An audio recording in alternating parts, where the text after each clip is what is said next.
ठीक, तो आज ये हम लोग को ये लेसन नंबर 3 में जो हम पढ़ रहे थे विद्युत रसायन, उसका आज देखना है तुल्यांकी चालकता। ठीक है, इससे पहले वाला पॉइंट अपन पढ़ चुके हैं। क्या क्या पढ़ लिए इसमें?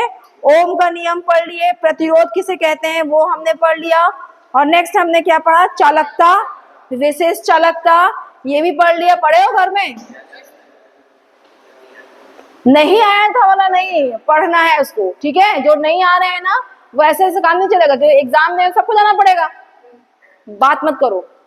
ठीक है, उसके बाद ये हो गया विशेष चालकता, फिर मतलब चालकता, विशेष चालकता। अब नेक्स्ट अपन आए हैं यहाँ पर, क्या पढ़ेंगे?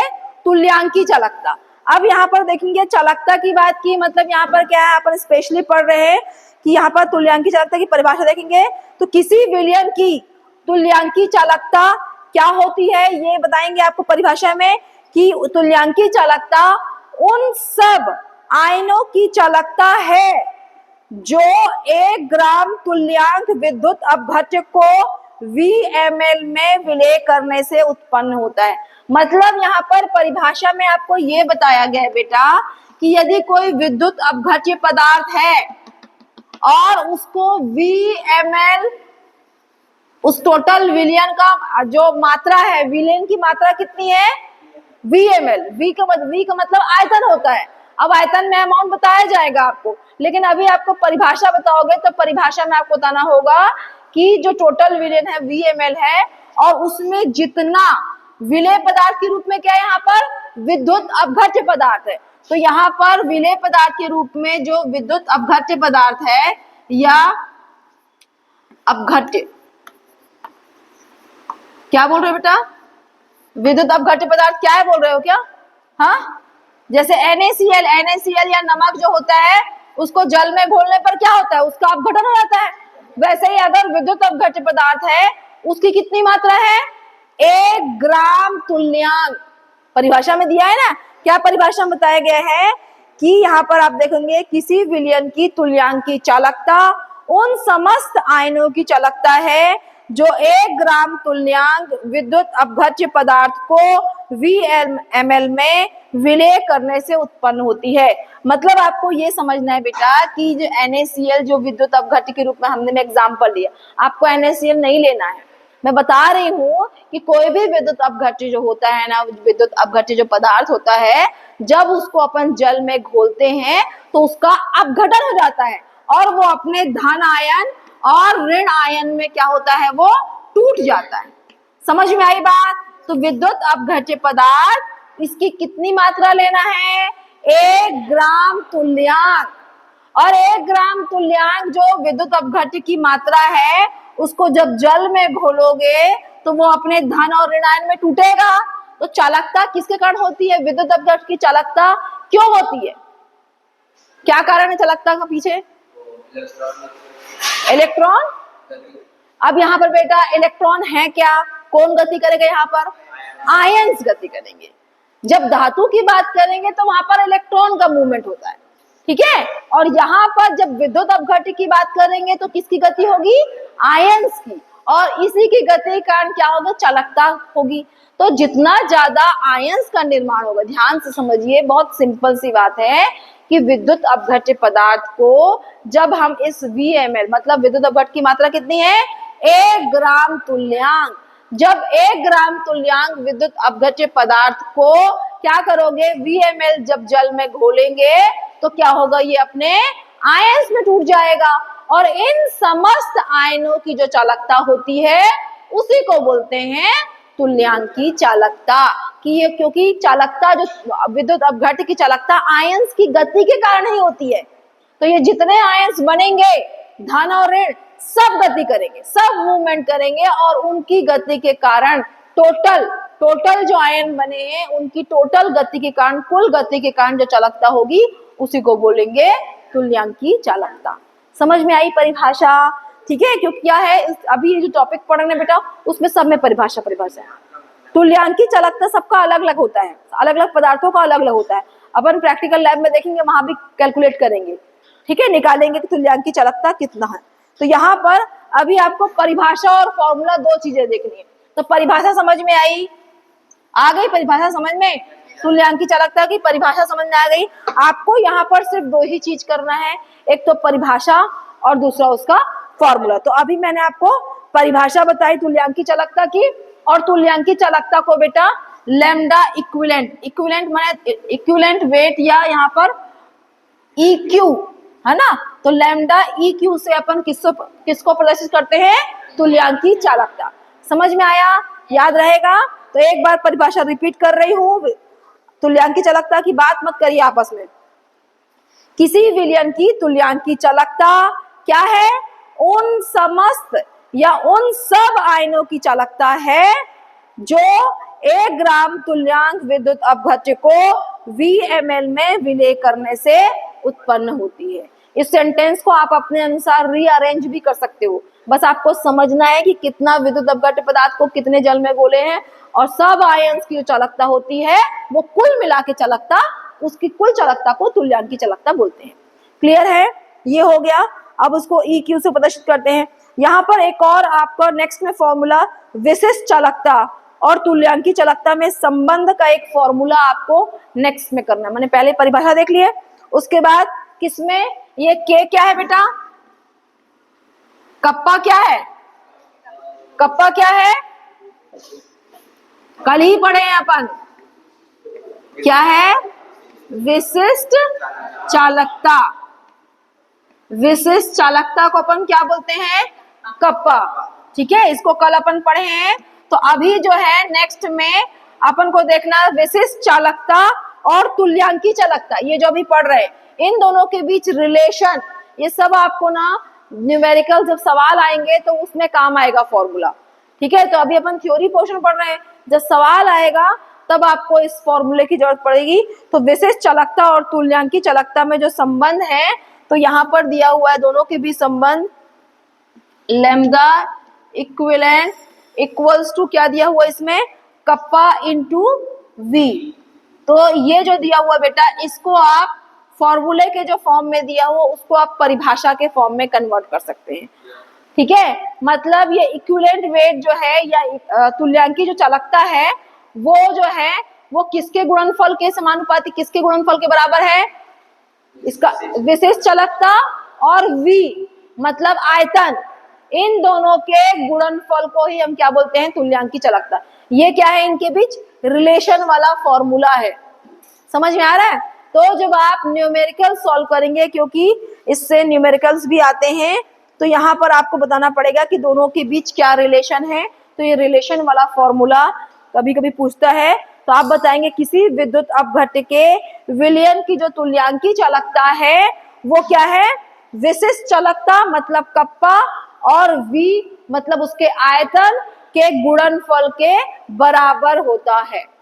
क्लियर है, आया समझ में। तो यहाँ पर सिर्फ डेफिनेशन और फॉर्मूलेज हैं, तो फॉर्मूला ही अपने को देखना है। अब यहाँ पर एक और आपको दिया गया है, यहाँ पर देखेंगे आप, ये जो V दिया हुआ ना बेटा, ये दिख रहा है V, तो V की जगह इसमें आप एक और फॉर्मूला पुट कर सकते हैं। V की जगह क्या लिखेंगे, V इक्वल्स टू 1000, और क्या दिया हुआ है, V इक्वल्स टू 1000। इसमें देखेंगे जो C था ना, उसकी जगह ये C की जगह यहाँ पर क्या हो जाएगा, EQ क्या है, चालकता है ना, EQ क्या है, तुल्यांक चालकता है। तो यहाँ पर C क्या पढ़े थे अपन, सिंपल चालकता पढ़े थे, C मतलब चालकता, तो इसको ये क्या हुआ, EQ तुल्यांक चालकता। मतलब यहाँ पर V की जगह आप V बराबर 1000 अपॉन CQ भी लिख सकते। तो अगर इसको ऐसा लिखा जाए तो क्या हो जाएगा, ये लिखिए इसको सेम, बस कुछ नहीं करना है, इसकी जगह इसकी वैल्यू पुट करना है, कप्पा, और ये क्या हो जाएगा इंटू 1000 अपॉन CQ। ये फॉर्मूला अपन क्यों देख रहे हैं बेटा, क्योंकि कभी कभी जो होता है एग्जाम में या जो सवाल होता है उसमें अलग अलग चीजों का मान दिया होता है, तो इसलिए आपको V को कन्वर्ट करना भी आना चाहिए। तो ये दो फॉर्मूला जो है इसको आप ध्यान रखेंगे। अब यहाँ पर क्या है, CQ विलयन की नॉर्मलता को व्यक्त कर रहा है, ये क्या है, विलयन की नॉर्मलता को व्यक्त कर रहा है। ठीक है, तो इसको आप देखेंगे। तो अभी तो फिलहाल मैंने क्या क्या बताया, तुल्यांकी चालकता किसे कहते हैं, उसकी परिभाषा। नेक्स्ट में मैंने क्या बताया, विशिष्ट चालकता और तुल्यांकी चालकता में संबंध, का फॉर्मूला, ये फॉर्मूला बनाएंगे, फिर उसकी जगह v की जगह हम v के वैल्यू के मान जो है उसको चेंज किए हैं, ये आपको ध्यान में रखना है, ठीक है। तो ये हो गया इसके बारे में। अब नेक्स्ट पढ़ेंगे आणविक चालकता, या उसको बोलते हैं मोलर चालकता, ठीक है। अब यहाँ पर मोलर चालकता क्या होता है ये देखेंगे बेटा।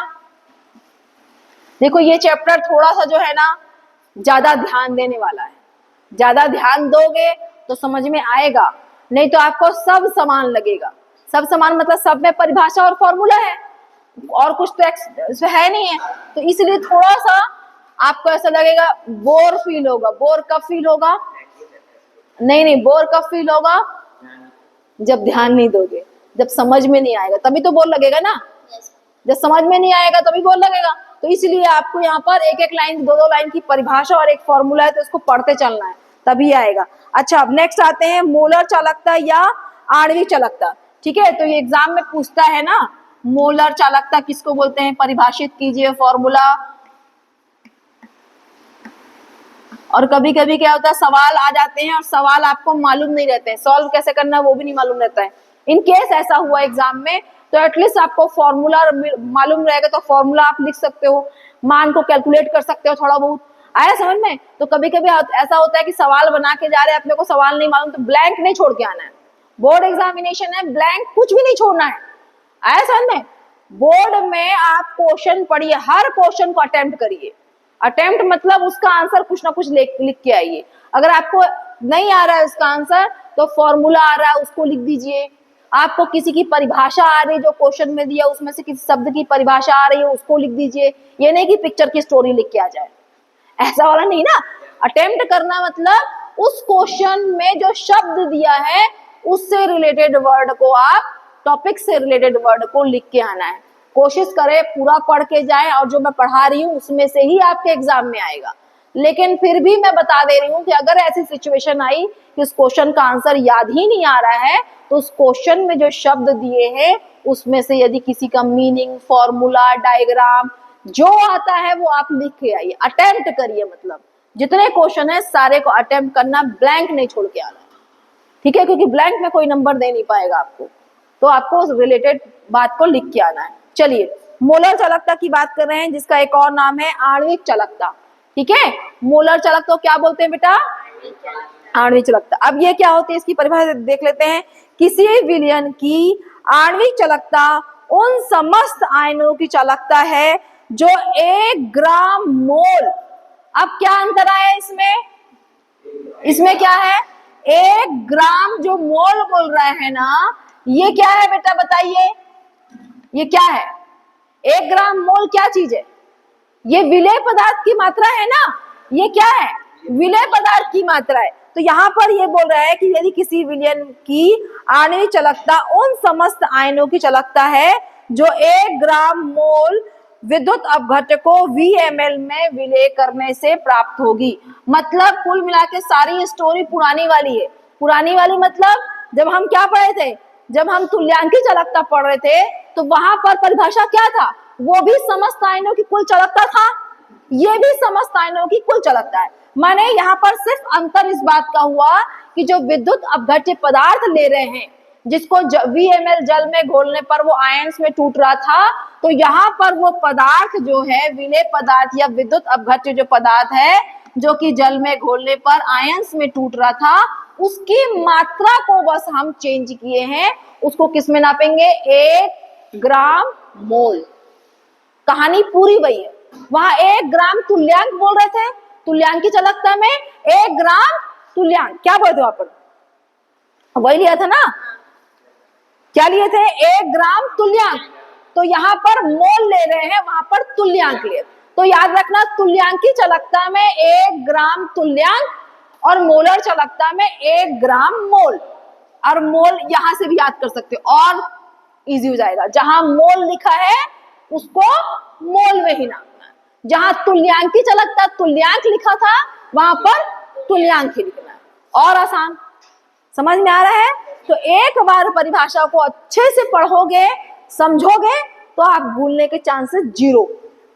तुल्यांकी चालकता में जो विद्युत अपघट्य पदार्थ था उसको 1 ग्राम तुल्यांक और VML में घोलने से जितने आयन उत्पन्न हुए उन आयनों की समस्त या कुल चालकता ही वहां पर तुल्यांकी चालकता कहलाई थी। और सेम यहाँ पर 1 ग्राम मोल विद्युत अपघट्य पदार्थ को VML में विलय करने पर जितने आयन उत्पन्न हुए उनकी कुल चालकता मोलर चालकता कहलाएगी।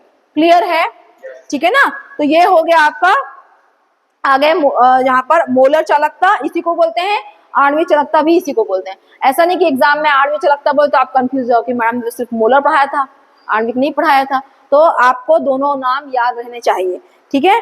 अब उसके बाद यहाँ पर सेम वही चीज है, कोई डिफरेंस नहीं। यहाँ पर आप देखेंगे यहाँ पर मोलर चालकता, मोलर चालकता मतलब क्या हुआ, यहाँ पर किससे डिनोट करेंगे, ये भी आपको लैम्डा एम से, लैम्डा वही है, वहां भी लैम्डा था यहाँ भी लैम्डा, बस वहां पर इक्विवेलेंट वेट तुल्यांकी चालकता था तो EQ कर दिए थे और यहाँ पर मोलर है तो M कर दिए। दोनों को ध्यान से पढ़ेंगे, समझेंगे फॉर्मूला, तब याद होगा। अब यहाँ पर क्या पढ़े थे अपन, फॉर्मूले में आ जाते हैं क्योंकि परिभाषा और फॉर्मूला ही देखना है इसमें। ठीक है। तो ये हो गया अपना। तो यहाँ पर क्या होगा, यहाँ पर भी सेम कप्पा इंटू V, वही था ना वहां पर भी कि दूसरा था, यही था, बस अंतर यहाँ पर है, यहाँ पर इक्विवेलेंट चालकता की जगह मोलर चालकता की बात कर रहे हैं, बाकी और कुछ डिफरेंस नहीं है। ठीक है, ये हो जाएगा। उसके अपन ने क्या किया था, V को चेंज किया था। V बराबर क्या लिखे थे, V बराबर 1000 और यहाँ पर C लिखा था। तो यहाँ पर क्या लिखेंगे, C कंसंट्रेशन की जगह यहाँ पर क्या लिखेंगे, अभी क्या लिखोगे, मोलर चालकता की जगह M लिखना है, लिखा है ना। तो यहाँ पर क्या लिखूंगा, C की जगह M। जानबूझकर मैं C लिखी हूं क्योंकि पहले मैंने C लिखा था। तो जब अपन इक्विवेलेंट चालकता की बात करेंगे तो वहां पर C लिखेंगे, इक्विवेलेंट की जगह C, मोलर की जगह M। भाई जहां मोलर मोलर आ रहा है, मोल आ रहा है, वहां पर MM करना है, ऐसा याद रखिए आप। ठीक है, समझ में आया। तो ये होगा, अब इसके वैल्यू को पुट करेंगे, कप्पा इंटू आप कर सकते हो 1000 अपॉन M। तो ये आपका एक नया यहाँ पर आपका स्टार्ट बन गया, एक और नया फॉर्मूला। ठीक है, तो इस प्रकार से ये हो जाएगा। हाँ, यहाँ पर सेंटीमीटर क्यूब में लेंगे, इसको यूनिट सहित लिखना है जी। तो ये वैल्यू किसकी हो गई, आप मोलर चालकता की। ठीक है, तो यहाँ पर आप ध्यान रखेंगे मोलर चालकता, और M क्या है, विद्युत अपघट्य का, यहाँ पर जो अपघट्य पदार्थ है ना बेटा, उसका ये क्या है, अणुभार है। क्या है, आपको फॉर्मूला लिखने के बाद सबके बारे में बताना पड़ेगा ना कि ये लैम्डा M क्या है, कप्पा क्या है, M क्या है, बताना पड़ेगा ना। तो लैम्डा M क्या है, मोलर चालकता, कप्पा क्या है, विशिष्ट चालकता, M क्या है, अणुभार, किसका, विद्युत अपघट्य पदार्थ का, मतलब जो पदार्थ ले रहे हो ना, जिसको जल में घोल रहे हो, उसका अणुभार है। ठीक है, समझ में आई बात। तो इसको पूरा आपको एक्सप्लेन करना है कि M क्या है, तो विद्युत अपघट्य पदार्थ का अणुभार है। तो भाई अणु किससे मिलकर बनता है, परमाणु से मिलकर बनता है, मालूम है ना। तो जितने परमाणु से मिलकर बनेगा, सबके परमाणु भार को आपस में जोड़ दोगे तो वो क्या बन जाएगा, अणुभार। जैसे NaCl नमक, तो यहाँ इसका अणुभार निकालोगे तो क्या होगा, NaCl किससे मिलकर बना है, Na और प्लस Cl।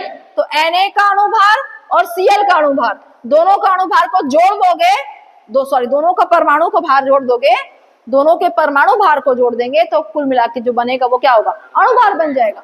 आया समझ में। तो ये M क्या है, वही है विद्युत अपघट्य पदार्थ का अणुभार। क्लियर, आया समझ में। तो ये हो जाएगा आपका। तो अभी मैंने 2 पॉइंट बताए हैं आपको, एक तुल्यांकी चालकता और तुल्यांकी चालकता विशिष्ट चालकता में डिफरेंस, रिलेशन, संबंध, और तीसरा पॉइंट पढ़े हैं मोलर चालकता। ठीक है, समझ में आया सबको। अब यहाँ पर कुछ और नेक्स्ट पॉइंट दिया हुआ, वो भी इंपॉर्टेंट पॉइंट है, विशिष्ट चालकता की गणना। विशिष्ट चालकता क्या है,